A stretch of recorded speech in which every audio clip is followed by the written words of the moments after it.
This week on Inside Boulder News, the City of Boulder lends resources to help contain the Cold Springs fire. Boulder County Care Connect needs more volunteers to provide basic cleanup and yard maintenance for seniors in need. And the Knollwood Tennis Courts reopen after being destroyed in the September 2013 flood.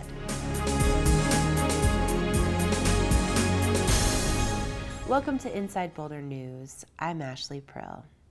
Reports of a fire north of Nederland began the afternoon of Saturday, July 9th, not long after the fire was large enough to have a name.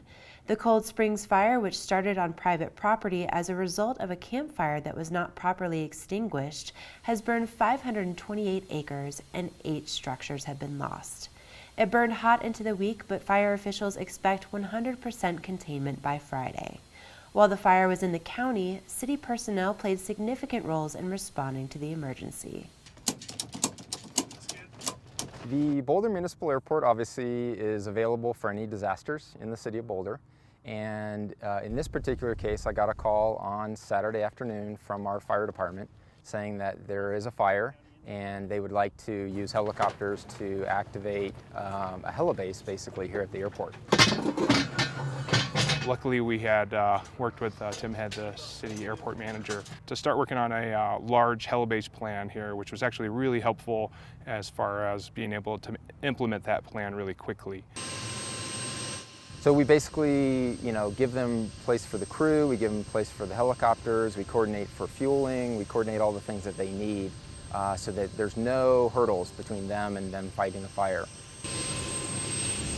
We had 7 total helicopters assigned to the incident. In addition to those helicopters, there were also a vast number of fixed-wing aircraft. There was, I think at the peak was 12 fixed-wing aircraft, air tankers flying, as well as 5 supervisory aircraft. So we had a total of 21 aircraft assigned to the incident.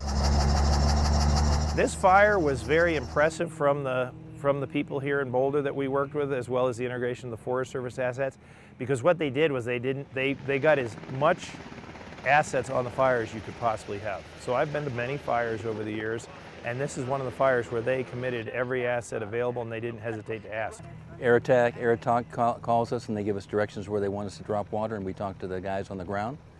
Or if it's an open area where there's nobody on the ground, they'll give us some specific areas to try to cool down so that the ground forces go in. They're the ones that put out the fire. We just kind of cool it down and get the big flames drop down so they can go in and take care of the fire. So really what the aircraft do is they allow firefighters to get close to where they need to put line in. So if the fire gets off the ground and up into the trees, there's nothing really anybody's going to do about that event.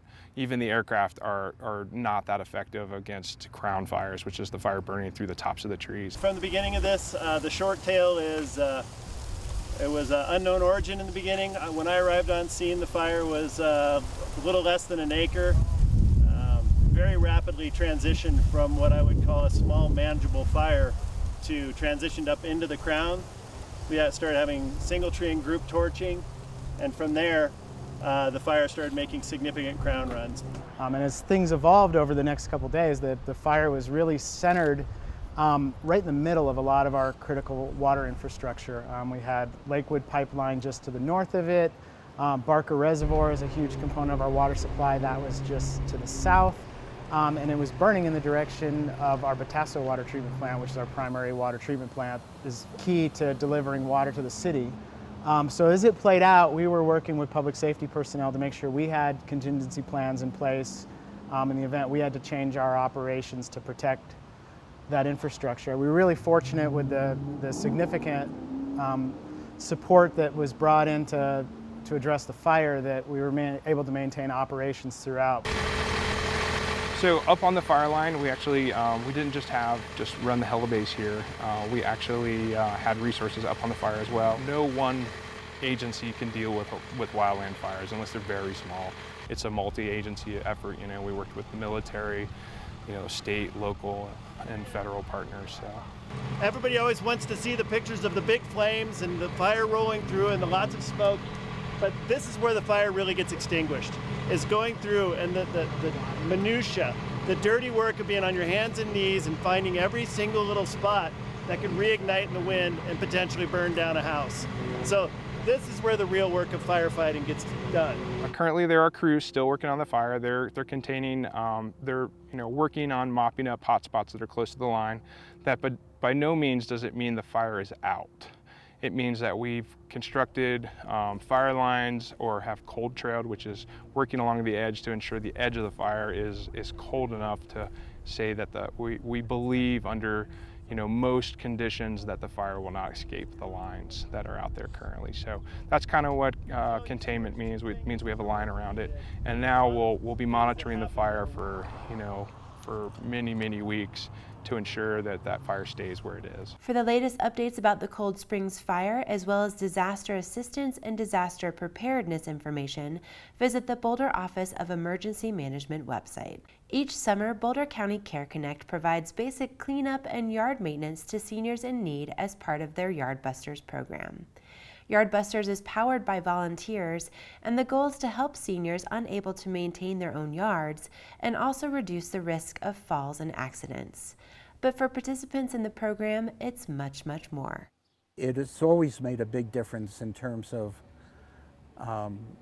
helping me feel better, giving me joy to see something alive. I got to work with my hands, and it was very therapeutic, up until the point that I developed non-follicular lymphoma. So that limited my ability to work in the soil, and a lot of things happened at once. My sprinkler system blew out, and I just wasn't able to keep up with the things that I really love to do. My husband had been diagnosed with cancer and was receiving chemotherapy every other month. And he'd already had 2 strokes, and he'd already had open heart surgery. So he really shouldn't be doing the work that he used to do, although a lot of days he is doing the work. And I've just been kind of protective of him. I don't like him to work in the middle of the day and get overheated. He doesn't usually listen to me, but I try my best. Well, I mean, when you talk to Richard and Barbara, you'll understand, right? They're just fantastic people. But the other part of it is, the community does so much for me personally, for the bank. We wanted to give back, and this is one of the ways that we give back. And so it's something we do for the good of our hearts, but hopefully it helps somebody else too, right? It helps us, but hopefully it helps somebody else too. They've pulled out trees, things that would have been taken me hours to do. And we're not just talking adults, we're talking, they brought their families with them on a weekend. They used their own time to work very hard. I may not look it, but I can tell you I do need help. And I can't thank them enough for the times that they've come out to help me. Yard Busters is still in need of volunteers to reach their summer goals. For more information about how to sign up, visit yardbusters.org. The City of Boulder's Knollwood Tennis Courts are officially open again after being destroyed in the September 2013 flood. Thanks to grant money, funding from FEMA and the city, the tennis courts are even better than they were before. They were damaged in the 2013 flood quite heavily, filled with a lot of silt, and it damaged the homes down to the south behind us there. And it caused a lot of problems, a lot of damage. So we came in and took a look at the courts and what we needed to do for drainage and to help make it better so next time we didn't have the same problem. Had engineers come in and take a look at it, and soil folks. Ended up in the end raising the court a full 3 feet. And built a wall down on the south end. It's about a 2-foot high wall to protect the neighbors to the south, put a drainage swale around the outside of it, took it over and put a new drain pipe into the creek. We helped clear the creek out a little bit. There were some obstructions in the creek that we needed to clear out. We've made them ADA accessible. So there's a ramp over on the east side that you can come down and get onto the courts, which is a really good thing to make our parks, and we try that with all our new park renovations to make things more accessible. In the past, people have not actually known that these were city courts. They were so overgrown with trees, and they sit next to a complex to the west here, and people just thought it was the condo association's tennis court, but they're actually city courts. They're open to the public. We've got a big sign on there now. They're great courts. We've got them striped. You can see some lighter blue lines for the youth programs on there that was done with some grants from the USTA association, and people are coming out and enjoying the courts. To sign up for court times or for information about the official grand opening celebration, visit the city's website. The Friday morning commute migrated to Boulder Creek this morning as folks jumped in the chilly waters for this year's Tube to Work Day. It's an event that started in 2008 with 2 friends and has grown significantly every year since. Here are some of the sights and sounds from the morning rush. There's all different phases to tubing. The preparation. There's the march up to there's the getting in, the going down, the big thing, the getting out. I just got pulled into this. This is definitely the crazy side of library land. Does anybody need an extra? We are team library here in our cardigans. You're kidding. And we are representing Boulder Public Library with Tube to Work Day. Well, I've been doing it for 4 or 5 years, and then we did a little video for the social media thing, and then it's just been picking up and getting so much coverage that in that spirit, and because we can actually literally tube to work, we have a library team this year. Good morning, ladies and gentlemen. Looks like a beautiful day for some tubing. Obviously I want to wear a suit. I think that's sort of a theme of it, is at least a coat and tie. I know it's logistically complex, but we do consider this Boulder's one and only alternative aquatic commute. I wouldn't recommend doing it without a helmet. A few people opted to hit the snooze button this morning instead of going into 50-degree waters. Let our epitaphs say. Let our epitaphs say. We were tubing to work! We were tubing to work! Let's do this!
Well, that was awesome. Next year, getting a bigger tube. Well, I like it when it's over. It's a fright. Thank you for watching Inside Boulder News. Stay in touch with us on Facebook and Twitter by submitting news tips and questions. You can also sign up to receive video updates right in your inbox. Just go to boulderchannel8.com and click on subscribe.